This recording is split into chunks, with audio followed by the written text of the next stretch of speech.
And this tension is expressed by kind of unconsciously holding the muscles taut. Have you ever met somebody, they're just so tight all the time, right? They're just like all the time. So the overall effect is that this tense person is wearing like a layer of muscular armor to kind of protect themselves from the intrusions of the outside world, right?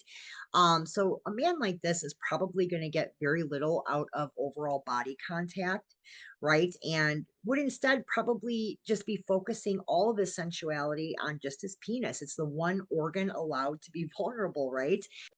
Sexual desire, it can lead to impotence and impaired sperm production in men. So in women, we have seen like impaired ovarian function after real heavy long-term use. You're not going to experience these things if it's once or twice a week. These are daily users for years where, it's a lot. Cocaine, small amounts actually increase sexual desire and enable men to actually delay orgasm.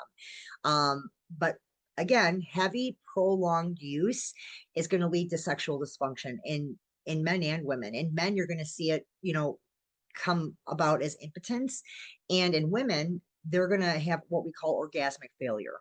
They all seem to have the same side effect of just kind of killing the sex drive, the sex hormones.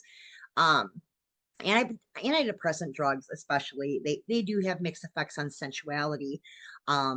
They may bring back desire and sensual sensation after they've been dampened down by depression, but they also tend to impair the mechanics of orgasm. So you get your desire back, but you can't get to the finish line. That's almost like a cruel twist, right?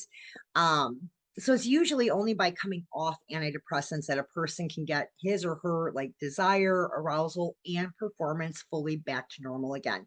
So if you are somebody who is taking antidepressants, I'll go through some of them tonight in the presentation. Understand that if you're having issues in this arena, it is probably related to the medication you're taking.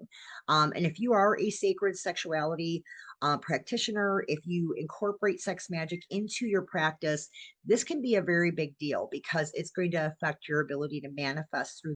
A man who's 50 years old is probably going to need twice the penile touching and rubbing to stay erect and achieve orgasm versus a man in his 30s, right? He's going to find that loss of hardness can be a problem, as is loss of ejaculatory power and sensation. So an older man may need a lot of attention from a very loving, and skillful partner before he can even get an erection. And you may also find like one orgasm a day is going to be his limit, maybe even less.